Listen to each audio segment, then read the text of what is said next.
ஆறாம் திருமுறை அம்பலவாணர் வருகை. வாரீர் சிதம்பரவள்ளி சிவகாமவள்ளி மணாளரே வாரீர் மணிமன்ற வாணரே வாரீர்.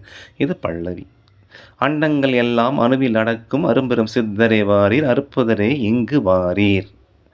இந்த மொத்த அண்டங்களையும் அணுவில், அணுக்கள் என்றால் ஒரு கடுகு எடுத்து அந்த கடுகு 1000 டிவைட் பண்ணால் என்ன சைஸ் வருதோ அந்த சைஸ் அணுக்கள்.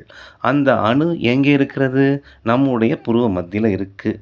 ஒரு சின்ன அணுவில் மொத்த அண்டத்தையும் அடக்கியவர் யார்? அரும்பெரும் சித்தர். அரு என்றால் அருளாளர்கள். அந்த அருளாளர்களுக்கெல்லாம் பெரிய சித்தரே சிவகாமியின் மணவாளன். அப்பேற்பட்ட அற்புத நிகழ்த்துவது தான் இங்கே வாரீர். எங்கு வாரீர்? அணுவுக்குள் வாரீர் என்கிறார் வள்ளல். அண்டத்தையும் கொடுத்துட்ட, அணுவில் கொடுத்துட்ட. ஆனால் இங்கு நீ இல்லாமல் எப்படி இயங்கும்? அதனால தான் வாரீர் வாரீர்னு கூப்பிடுறாரு.